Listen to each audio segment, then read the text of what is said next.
시편 119편은 가장 긴 성경으로서 주의 말씀이 우리에게 주는 유익이 무엇인지, 주의 말씀을 통해서 우리가 품을 수 있는 소망이 무엇인지에 대해서 시인이 주의 말씀을 어떻게 바라보고 있는지, 의지하고 있는지에 대한 내용들을 통해서 우리에게 좋은 교훈을 주고 있습니다.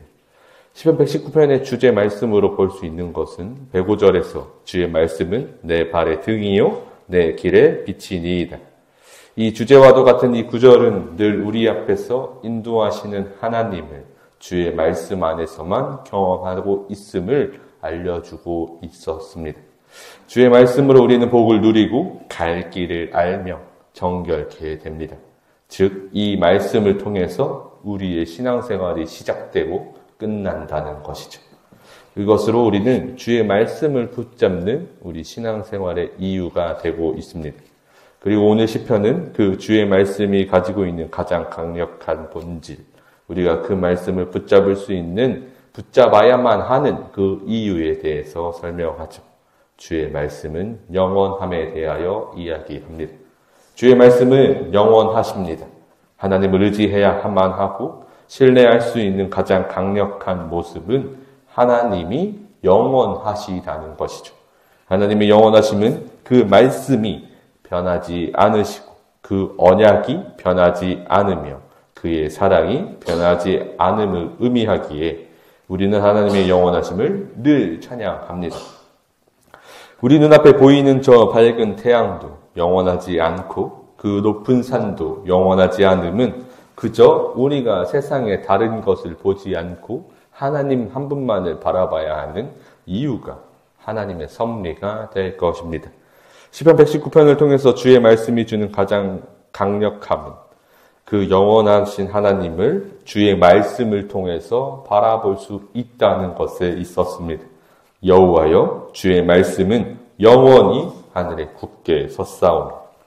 하나님의 말씀은 지금도 온 세상의 진리의 등불로 밝은 빛을 비추고 계십니다. 우리는 그 말씀을 보며 이렇게 나와 함께 모여서 예배하는 공동체로 이렇게 섰죠. 이렇게 저 높은 하늘에 굳게 서며 영원하심을 드러내는 이 주의 말씀이 중요한 것은 그렇게 주의 말씀을 보고 주의 백성들이 함께 나아오기 때문입니다. 그리고 그 말씀은 신실하셔서 영원히 있고 그 영원함은 온 땅에서의 모범이 될 수 있었죠. 주의 성실하심은 대대에 이르나이다. 주께서 땅을 세우셨으므로 땅이 항상 있사오니. 온 세상 만물이 하나님의 말씀으로 지음을 받았고 그 말씀 안에서만 살아있을 수 있게 되었습니다. 그러나 우리는 이 땅은, 죄악으로 더러워진 이 땅은 주의 말씀에서 벗어나 죽음을 보게 되는 죄의 그늘 아래에 있게 되었죠.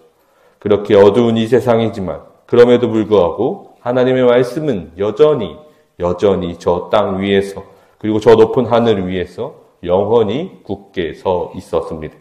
이 세상의 모든 기초가 하나님의 말씀에 있었고 그 말씀은 여전히 영원함을 가지고 우리 앞에 서 있다는 것은 우리 삶에 나타나는 모든 문제들을 그것을 보고 나아가는 하나님의 은혜로만, 하나님의 말씀 안에서만 우리의 문제들을 풀어나갈 수 있게 되었다는 사실을 의미합니다.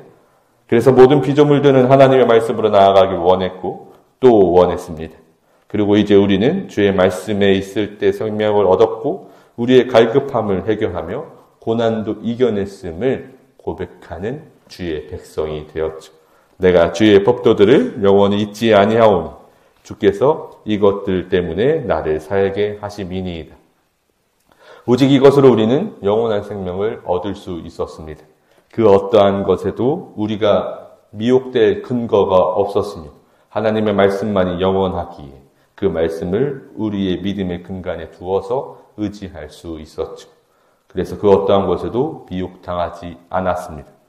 96절 함께 읽겠습니다. 내가 보니 모든 완전한 것이 다 끝이 있어도 주의 계명들이 심히 넓으니이다.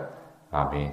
재물, 명예, 권력 모두 다 끝이 있고 아무리 넓게 아무리 많이 가져도 하나님보다 많을 수도 높을 수도 없었습니다.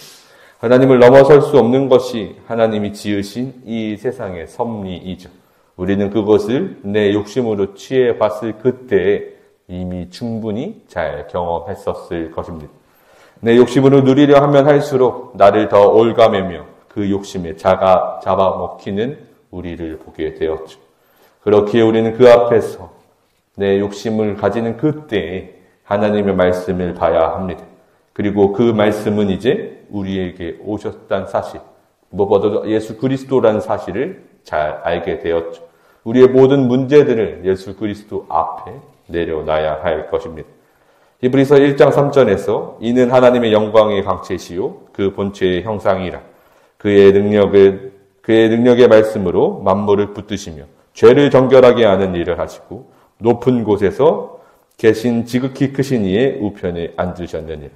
말씀이셨던 예수 그리스도와 우리는 이제 함께 할 수 있게 되었습니다.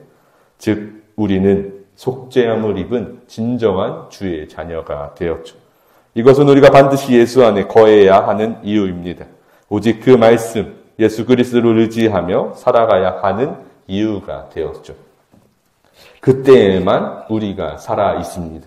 그때에만 우리가 즐겁죠.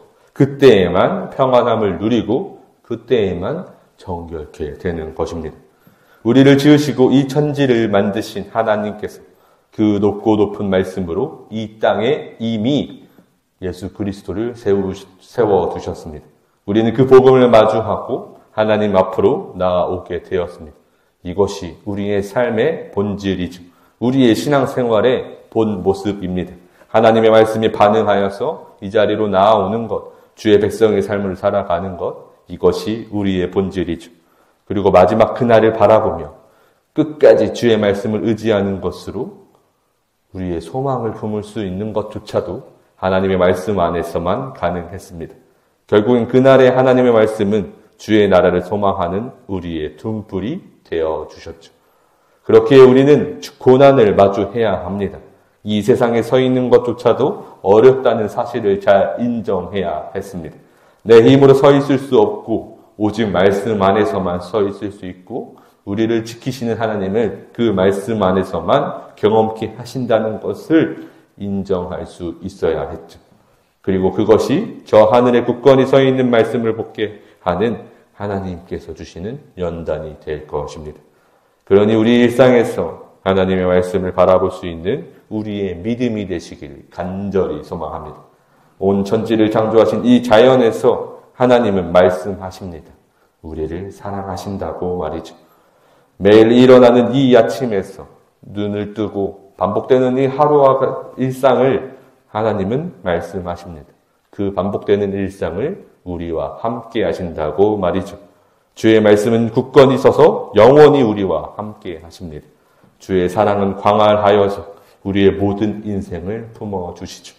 주의 은혜는 우리의 모든 죄악을 용서하시고 주님을 아버지로 부르는 자녀로 삼아주셨습니다. 이것으로 우리에게 이미 족한 은혜가 있습니다.